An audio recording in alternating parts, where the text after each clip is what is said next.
Well, hey folks, being part of a destructive cult can feel like there's no way out, but there is hope. In this video, we'll explore why people willingly join cults.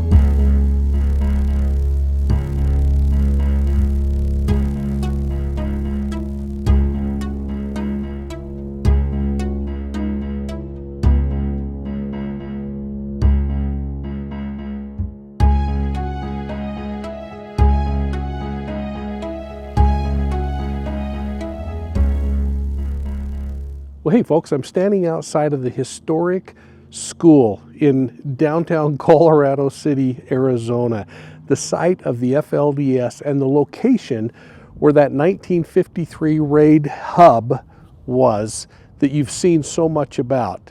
Now, being part of a destructive cult can feel like there's no way out, but you know there is hope. And in this video, I'm hoping to explore why people willingly join these cults. What keeps them loyal, even when the group becomes harmful. Now, if you're in a cult and questioning your choices, I hope that this might in some way guide you on how to leave safely and rebuild your life.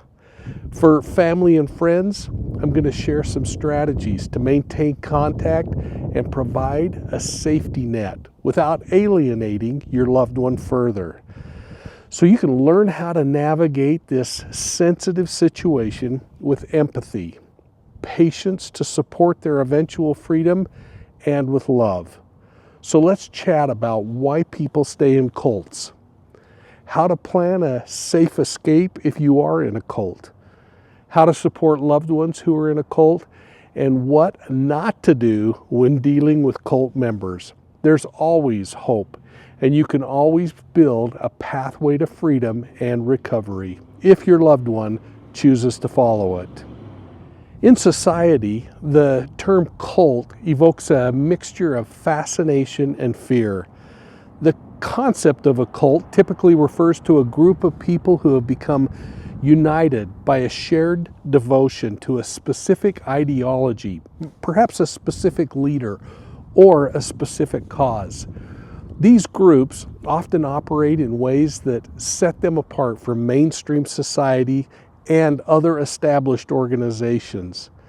Now, while the definitions of a cult can vary, certain defining traits consistently emerge, distinguishing cults from religions, clubs, or other types of communities.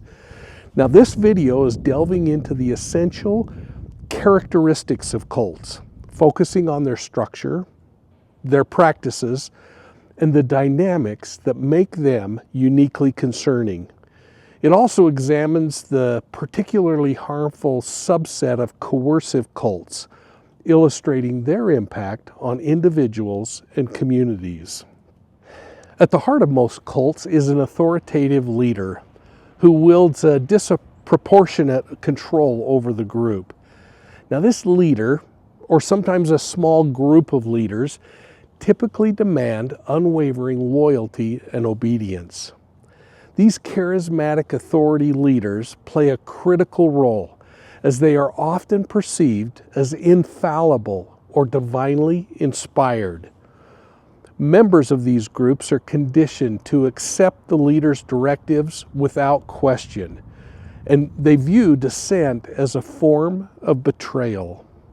Now, this dynamic creates a power imbalance that allows the leader to dictate every aspect of a member's lives, from their beliefs to their daily routines. Now, I'm looking over my shoulders a little bit while I'm standing here because I'm here in the middle of the FLDS neighborhood. This is the church that they meet in periodically, and frankly, they're not real happy about me being here. But nonetheless, let's talk further. You see, leadership in cults is not merely organizational, but it's profoundly personal. The leader becomes the focal point of members' emotional and spiritual lives, often portrayed as the sole path to exaltation, to salvation, or enlightenment. Such centralized control fosters dependency, and it eliminates checks and balances that might otherwise protect members from being exploited. The authority exercised by these cult leaders often transcends rational limits, feeding on the psychological and emotional vulnerabilities of the followers. Now, cults commonly position themselves as the sole bearer of truth and enlightenment, dismissing external perspectives as corrupt, inferior, or outright evil, the outside world. This claim to exclusive knowledge fosters an us versus them mentality, where members are taught to see outsiders, including friends and family, society at large, as threats. Such an insular worldview reinforces the group's cohesion, while isolating members from alternate perspectives.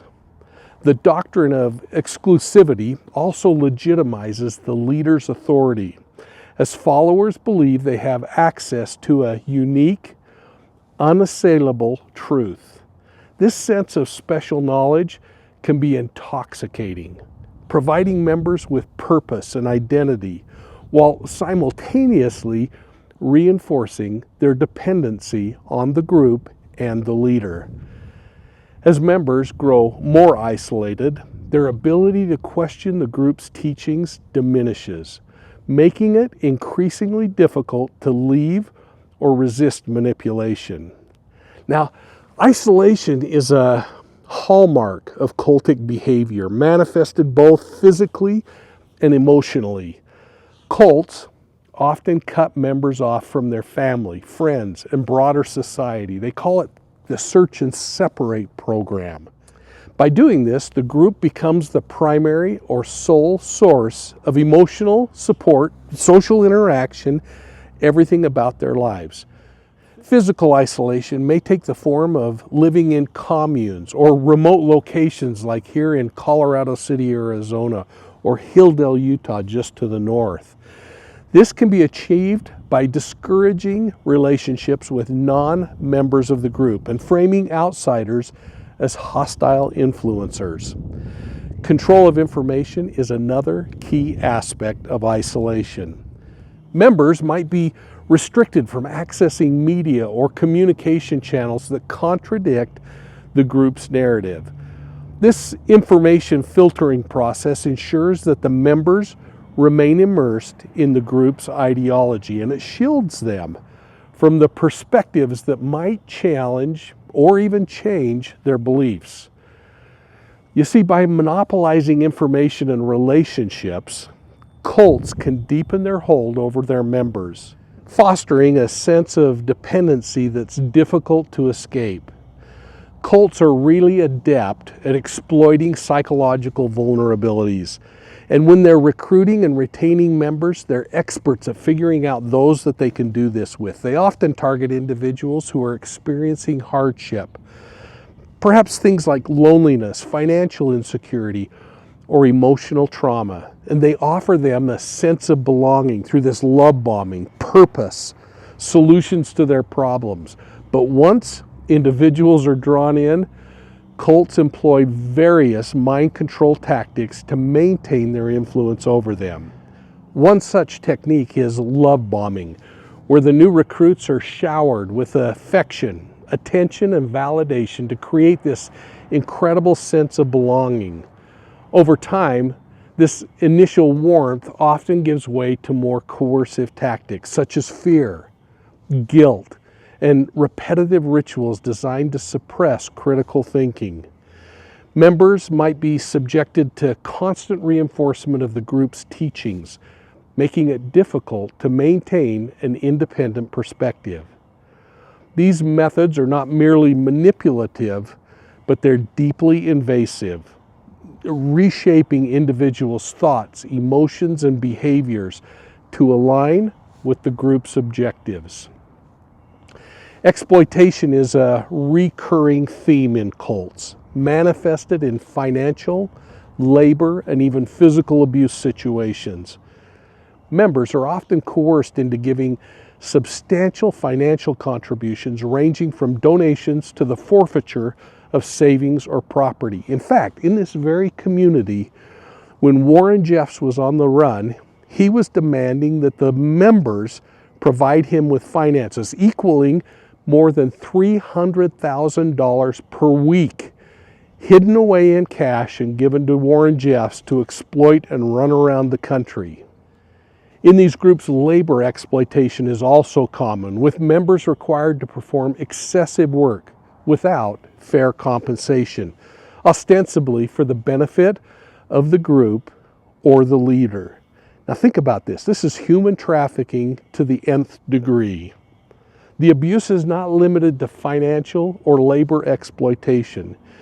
Emotional abuse and even sexual abuse can occur under the guise of loyalty or spiritual development. Such exploitation thrives in environments where dissent is suppressed and the leader's authority is absolute. Members may endure these abuses because they believe they are serving a higher purpose, or they fear the consequences of defiance. You see, cults are notoriously resistant to criticism, both from within the group or from the outside. Any member who questions the group's practices or ideology are met with threats, shunning, or other kinds of forms of retaliation. This suppression of dissent ensures that the group's ideology remains unchallenged, allowing leaders to maintain their control. The concept of, quote, doctrine over person is central to this kind of a resistance. In cults, the group's beliefs take precedence over the well-being of the individual members. This prioritization dehumanizes individuals. It reduces them to mere instruments for advancing the group's overall objectives. As a result, members who struggle or suffer within the group are often blamed for their hardships, rather than receiving support or understanding. Cults also fulfill kind of a deep emotional need, creating a powerful sense of belonging that binds its members to the group. Now, this emotional dependence is a double-edged sword, as it provides comfort while simultaneously making it difficult for members to leave. The fear of loss, whether it's loss of relationships, purpose, or something greater, salvation, often outweighs the hardships that members endure within the group. Now, leaders exploit this dependency by instilling fears of dire consequences for those who leave. Members might be warned of divine punishment, social rejection, or personal failure, creating a psychological barrier to departure. This fear, coupled with the group's fulfillment of emotional needs, traps members in a cycle of dependency that can be exceedingly difficult to break. You know, it's important to note that not all groups labeled as cults are inherently harmful. Some small, unconventional communities may exhibit cult-like behaviors without engaging in exploitation or abuse. You see, the term cult often carries a negative connotation, so distinguishing between benign, alternate kinds of groups and harmful organizations is essential. So I want to talk about coercive groups, and frankly, the FLDS, in my opinion, is a very coercive group, growing in strength to 13,000 plus members in its heyday. These groups employ psychological and social manipulation to control their members' thoughts, the emotions, and their actions, often to exploit them, again, for the group or the leader's benefit. Unlike voluntary or benign communities, coercive cults erode an individual's autonomy, making it extraordinarily difficult for members to leave or even question the group or its practices. Coercive cults are defined by their use of manipulative tactics to dominate members. So the following things that I'm going to talk about are going to explore the key features of a coercive cult, the tactics that they employ, and the dangers that they pose to individuals and societies. So first, let's start with coercive cults. Coercive cults use systematic methods to reshape members' beliefs and behaviors. Brainwashing and thought reform are central to this kind of a process, involving repetitive messaging, rituals, and teachings that are designed to replace members' existing worldviews with the group's ideology. Because it's all about the group, remember. Fear and guilt are commonly used to enforce obedience, with members made to believe that failure to comply will result in punishments of some kind, or, again, more importantly, eternal consequences. Cults have long fascinated and alarmed society, all of us, drawing attention for their capacity to exert control over members, and for their power to captivate seemingly intelligent and capable individuals. Now, while the general public may dismiss cult membership as something that only happens to the gullible or weak, research and countless anecdotes demonstrate that anyone, given the right circumstances, can fall prey to manipulations and the tactics of a cult. So I want to branch off and kind of explore the distinguishing differences between generational and convert cults, including their recruitment tactics, the psychological mechanisms behind membership, and the strategies that aid individuals in leaving these kinds of groups. You see, by examining world examples, the dynamics of these cults are brought into sharper focus. Generational cults differ from other forms of cults in that membership is passed on from one generation to the next, creating a closed-loop system where questioning authority is actively discouraged and even punished. Think of the FLDS, where we're standing today. Within these groups, leaders maintain control over every facet of life, including education, including relationships, who you get to marry, when you can start having children, and what career opportunities you might have, collectively ensuring that children grow up with minimal exposure to the outside world. Again, a striking example of generational cults is the Fundamental Church here in Colorado City, Hilldale, Utah, and now in communities all throughout the western United States. Children born into the FLDS community are taught from birth to revere Warren Jeffs right now as the prophet, even as he sits in prison. This group enforces strict rules concerning their dress, their speech, their interactions with outsiders. They create this self-contained society that isolates its members from a broader cultural influence out there. Anyone who dares question these teachings are often ostracized, leaving them without a support system outside of the group itself. Now, generational cults rely heavily on indoctrination rather than recruitment. It comes through babies being born. Key methods employed include this education control, dependency creation, and the installation of guilt and fear. Cult-run schools or homeschooling systems emphasize these dogmatic teachings while suppressing critical thinking. And many years ago, Warren Jeffs banned the school system and said, teach them in their homes. A second grade education was considered a lot. Children raised in an environment like this, where cult ideologies are presented as absolute truth, have little room for alternative viewpoints. The members of groups like this are conditioned to view the group as their sole source of information, emotional support, financial support, or spiritual needs.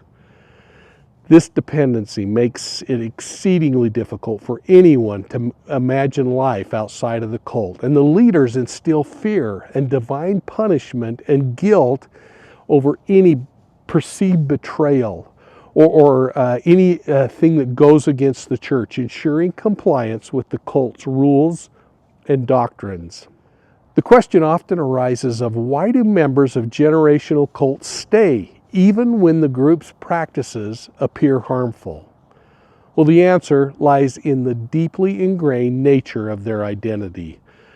People raised in generational cults live by the words of the group's teachings. It forms the foundation of their worldview.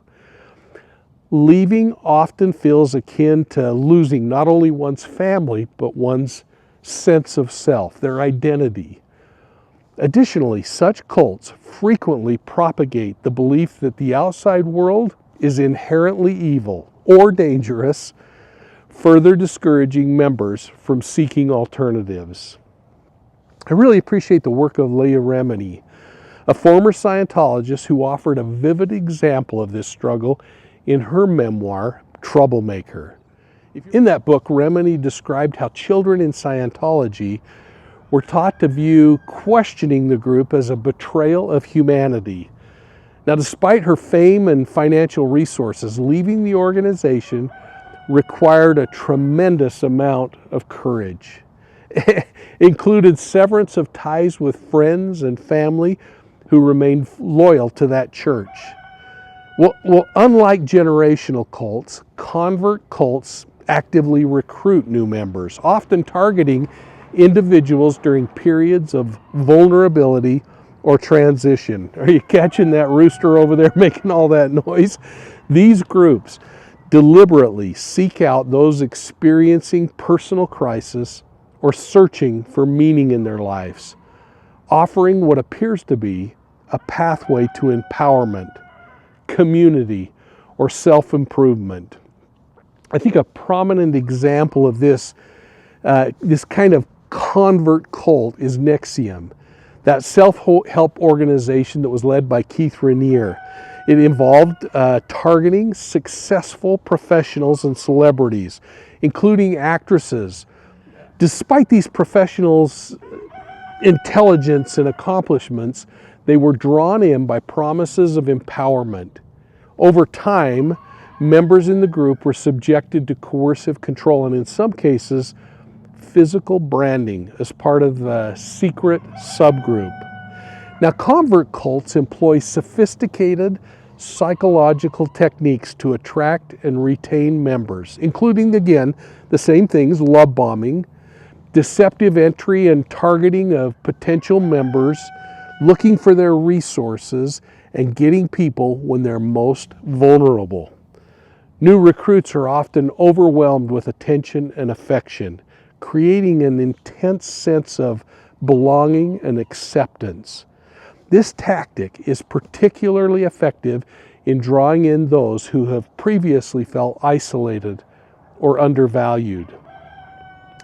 Initial meetings and interactions are designed to downplay the group's extreme beliefs and practices, but focus instead on the universal values such as self-improvement or community support.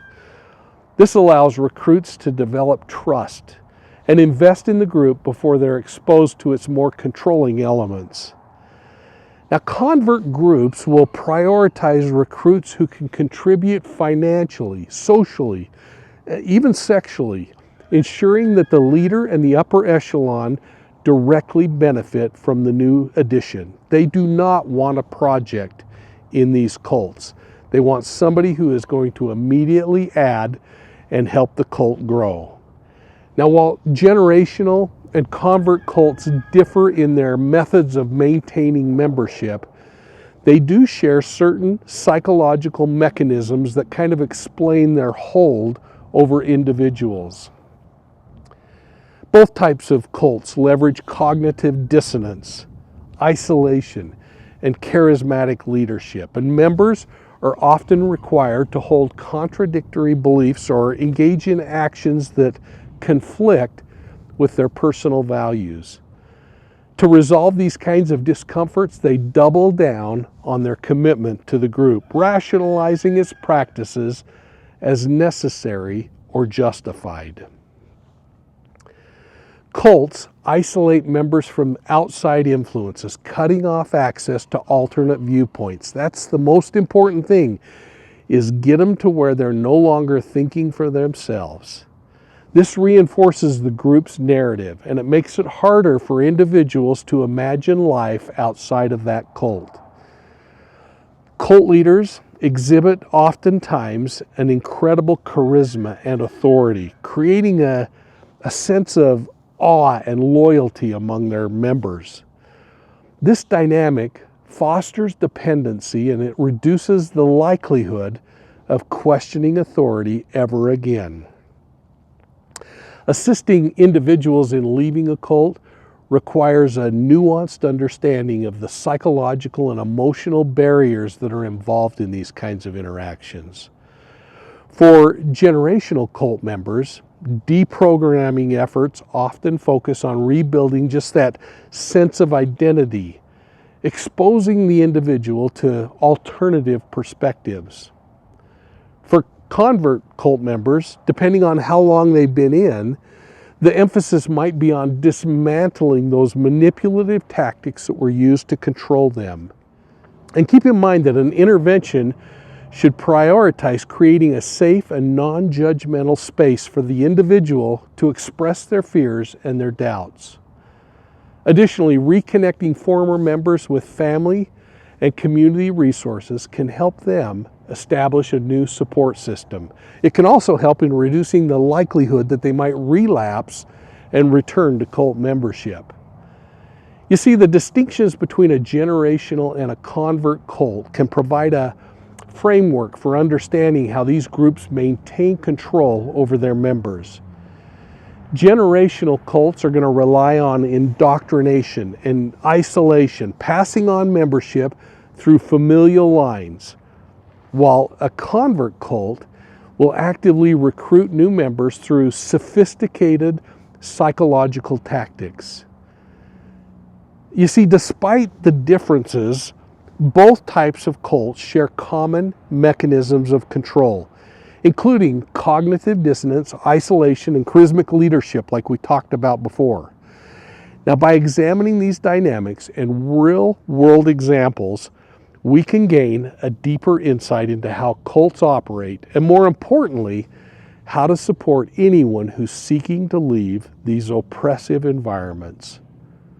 So in short, here's a simple chart that I've created to show some of the differences between generational and convert cults. It's pretty simple, so just look at it and catch these primary points. And as you do so, continue to contemplate this question: why do people join these cults? And as you're examining these characteristics, I want to go to a question so often asked of why do people join cults? To answer that, I'm going to turn to Dr. Margaret Thaler Singer, who taught, quote, "Cults know that if you knew from the get-go what you were in for and why, you would never join. It's as simple as that," close quote. Intelligent, educated individuals are not immune from cult tactics. In fact, cults often prefer people who are capable, ambitious, well-resourced, and well-respected, because cult leaders don't seek projects. They don't want helpless individuals. They want members who can contribute. Think of again Keith Rainier.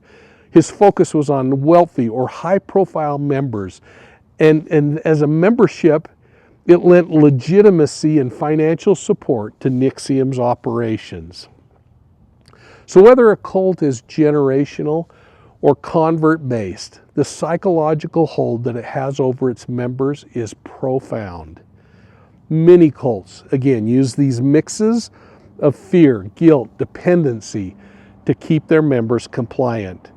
The leaders will instill paranoia about the world outside of the cult, claiming that leaving the group would lead to divine punishment, failure, or abandonment.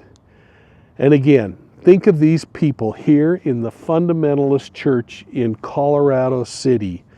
FLDS women who attempt to leave are threatened with losing their children or eternal damnation. On the flip side, NXIVM members reported that Keith Rainier leveraged incriminating personal information that he had obtained through the guise of self-improvement to blackmail them into staying. In the Plymouth Brethren Christian Church, strict rules and fear of the outside world kept members compliant for years. One former member described how women were expected to obey their husbands without question and were not permitted to have close relationships, even with their own children. It sounds so much like the Zion Society that I've written about in my book, Deceived. Now, leaving the sect in that group meant being cut off from the family, the community, and the consequence that maybe you'd lose your children. That kept many members from attempting to leave. If we went around the world to Kenya, the Pentecostal church there that relocated to the secluded area called the Shakahola Forest, he enforced these extreme practices, including fasting until death. The leader convinced followers to abandon their former lives, sell their possessions, and live in isolation, where they face starvation, violence, and coercion from the security force of the church. The cult grew desperate as the leader amplified his end of times theology, and they drove hundreds to their eventual demise. Now, these examples illustrate really powerful psychological and emotional controls that these cult leaders exert over their members. The things that they do to make it extremely difficult for the individual to leave the group. So, hopefully, with this understanding, we're in a better position to consider ways in which we can help somebody leave a cult. Leaving is a delicate process that requires a tailored approach based on the type of cult and the individual circumstances, including whether or not these people are recruits to the cult or whether they were raised in the cult environment. So, convert versus generational. You see, we have to learn and embrace the ideology and understand as we put together a plan. Now, the process of breaking free from generational cults, again, those that ensnare members from birth and shape their entire worldview, is a delicate and often protracted journey. For individuals raised in such environments, exposure to alternate perspectives is seldom immediate or forceful. Instead, gradual exposure to differing ideas can plant seeds of doubt that may one day grow into a courageous moment that causes the person to leave. This could happen through access to books, films, a little bit of internet, and conversations with outsiders who subtly challenge the cult's narrative. Therapy plays a crucial role in helping former members untangle the deeply rooted psychological conditioning that they've endured since childhood. Trauma-informed counseling, tailored to address the unique struggles of those people raised in a controlling environment, will help individuals process their experiences and rediscover their sense of self. You know, leaving a generational cult often presents logistic hurdles as well. For people who have spent their entire life enmeshed in a group, simple things like basic necessities, housing, and employment might feel out of reach for them. So developing a safe and practical exit plan can also include having assistance in securing shelter, finding work, building a network of allies in the outside world.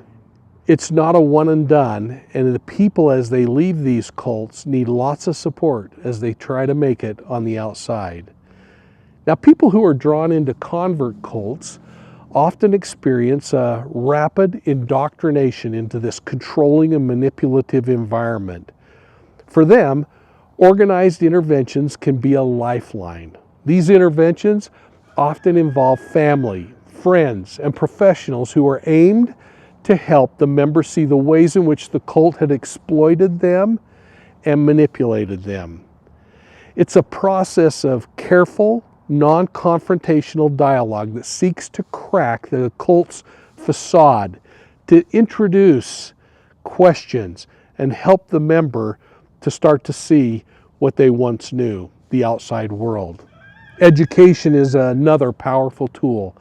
When members learn how tactics like love bombing, isolation, and fear are used to manipulate them, it empowers them to recognize those same mechanisms at play in their own experience.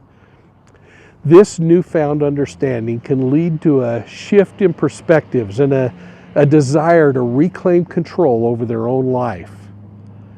But rebuilding a support system is also essential for people emerging from a convert cult.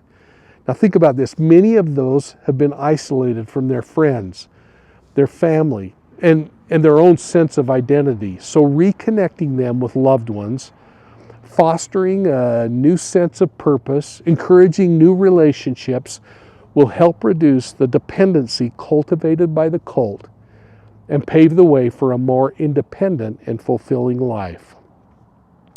Sadly, cults are not relics of the past. They thrive in modern times because they exploit universal human desires for belonging, purpose, and identity.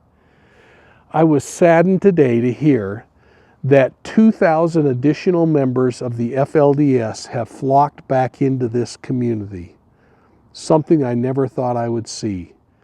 Leaders like Warren Jeffs and Keith Rainier understand these needs intimately, and that's what they exploit. What's particularly striking to me is that cults target intelligent and capable individuals, not because of their vulnerabilities, but because of their strengths. And they bring those people into the group. They are valuable assets who can be harnessed to further the cult's goals. So make them feel important, give them a responsible job. Through calculated strategies, leaders of these cults ensnare the members in a web of psychological control, ensuring their loyalty and their obedience. So don't discount that leaving a cult is an emotional and a logistical challenge, but it's entirely possible with the right kinds of strategies and the right kind of support. And I want to just touch on a few of those. First, it's important to acknowledge your feelings. Think about your doubts, your fears, your frustrations. Those are natural responses to life in a controlling group. Cults create an environment of guilt and manipulation, making it incredibly hard for you to trust your instincts. Recognizing the validity of these feelings is your first step toward reclaiming your autonomy. Now, gathering information is equally important. Learning about cult dynamics and tactics can provide clarity to you. Discreetly seek outside perspectives from books, videos, or accounts of former members to better understand the situation that you're in. Build a support network. Reconnect with some of your trusted friends or family members who are outside of the cult. If direct contact with them feels unsafe, use secure communication methods like encrypted apps if you're given access to those, or anonymous accounts to maintain ties. And when you plan to leave and make your exit, prioritize your safety. Leave quietly and strategically to avoid any provocation to the group. If possible, secure important documents, financial resources, and any essentials that you think you'll need for the transition. And once you've left, seek professional help. You know, many cult survivors experience trauma, so working with a counselor or a therapist experienced in cult recovery can aid you in the recovery process. Support groups or deprogramming organizations can also provide valuable guidance. But be prepared for the challenges that come with life after the cult. There will be undoubtedly emotional turmoil, guilt, confusion, loneliness. All of those things are common according to everything that I've learned. Rebuilding your identity and trust in yourself is going to take time, but with patience and persistence, it's entirely achievable. Now, if someone you care about is involved in a cult, your support can make all the difference. Maintaining contact, even if it feels one-sided, is incredibly important. A consistent, loving connection reminds those members of a cult that there is a world outside of the cult that cares for them. Avoid cutting ties, as isolation will only deepen the cult's hold on your loved one. You know, it's crucial to be non-confrontational. Direct criticism of the cult or its leader can trigger defensiveness, and it can actually push your loved one further into the group. Instead, when you're talking with them, ask gentle, open-ended questions that encourage critical thinking. It might be something as simple as, hey, how does the group handle disagreements? Or something like, hey, what happens if somebody wants to leave the cult? Don't use the word cult, by the way. Use the word group. Show empathy and patience. Understand that your loved one's involvement is not a sign of weakness, but it's a result of manipulative tactics.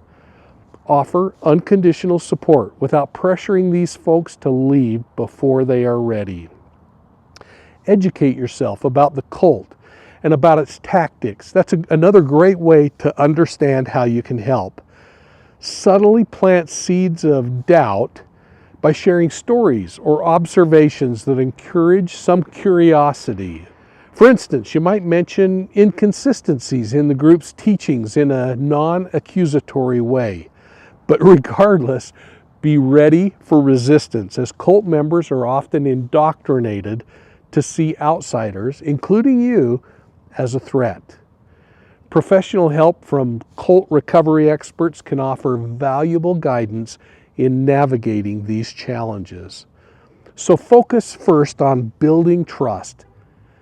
Focus on fostering independence. Understand that leaving a cult is a process. It's not a single event.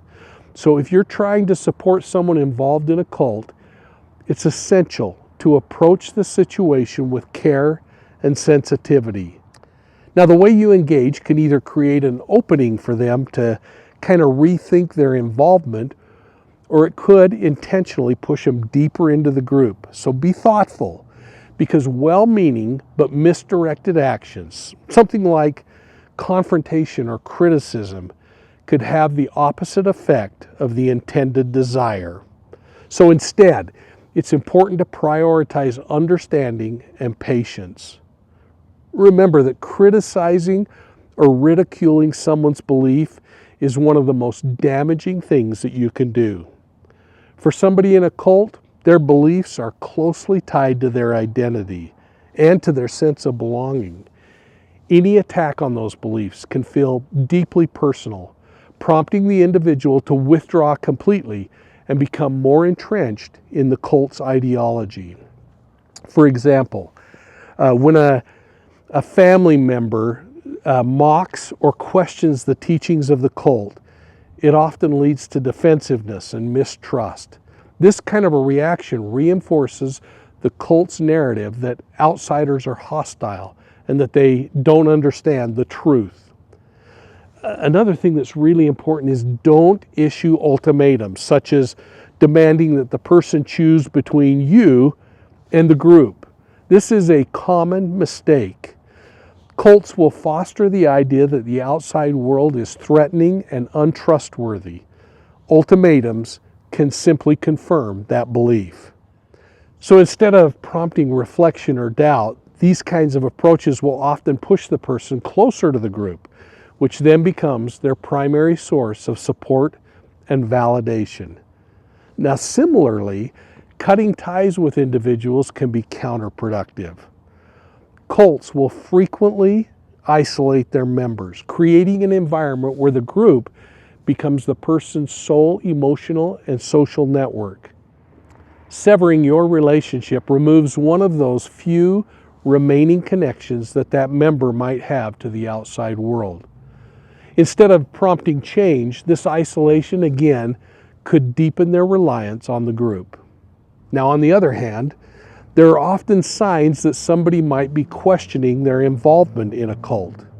And recognizing these signals and responding appropriately could make a significant difference. For example, a person might be expressing doubts about the group's teachings or leadership. They might quietly share concerns they have about the fairness or consistency of the leader's decisions and the group's ideology. These moments of doubt, however small, are opportunities to gently explore their thoughts. Again, without judgment, but to help them kind of explore those further. And another common indicator is kind of a renewed interest that the individual might express with family or friends.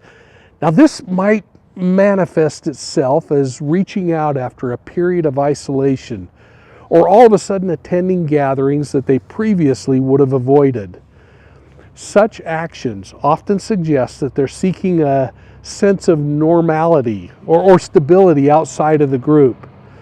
Now, rather than pressing them for details about their life inside the group or the cult, offer welcoming and judgment-free environments that can kind of strengthen these steps they're taking, that reaffirm that it's okay to reconnect with you.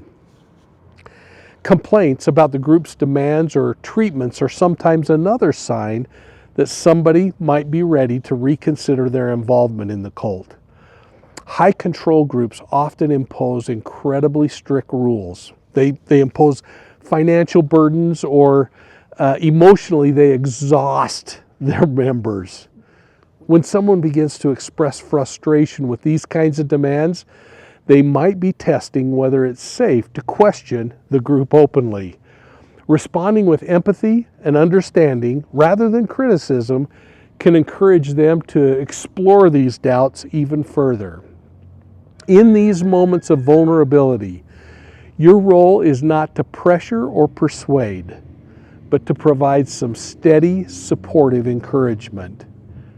Remind your loved one of their personal strengths, your trust in their ability to make decisions, their accomplishments, their past interests. All of those kinds of things can reconnect them with their sense of autonomy. Sharing examples of others who have successfully left similar kinds of situations could be inspiring, showing that change is possible and that life beyond a cold experience can be fulfilling. But be very cautious about this. But as kind of an example, maintaining regular, low-pressure contact, whether through social, casual conversation or shared activities, can serve as a lifeline to this individual. When someone feels that they are valued and accepted without judgment, they're more likely to see a way forward. So think about gentle questions. Again, asking how they're doing in their current situation. Have they thought about alternative plans? Those kinds of things can help them to begin to explore the idea of a future without the cult influence. Supporting someone leaving a cult is not about confrontation or force. It's about being a steady, compassionate presence by offering empathy, understanding, and an open door that tells them that you are there, a new, free life is there, and it's all within their reach. Well, I'd be really interested in your comments on this particular video, folks, and I hope that you'll put your comments down below and take time to respond to each other's comments. Now, if you're interested in cult recruiting tactics and how these predatory leaders maintain control over their followers, check out my book, Deceived, an investigative memoir of the Zion Society cult. It looks into cults, much like this cult, the FLDS, and talks about the way in which they recruit, maintain membership, and avoid detection. I think you'll enjoy the book. I think it will teach you a lot. And while it covers a horrible subject, we don't get into the ugliness. We just acknowledge that it happened, and we talk about the great example of the survivors in this case who went forward and made something of their lives. Hey, look for Profiling Evil on Facebook, Instagram, YouTube, and Twitter. And if you like audio podcasts, check out Profiling Evil podcasts on your favorite podcast platform. You know, cults are fascinating and a troubling phenomenon affecting individuals across all dynamics.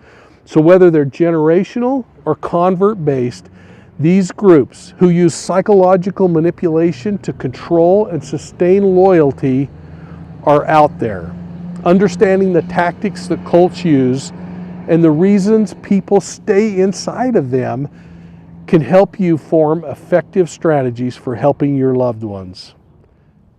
By raising awareness of how cults operate, we're better positioned to protect others from the influence and support that these cults provide people, and we can help them turn their lives around and enjoy a life of productivity and freedom. So here from the historic schoolhouse in the FLDS community of Colorado City, Arizona, I want to thank you again for supporting Profiling Evil. We'll see you soon at the next crime scene.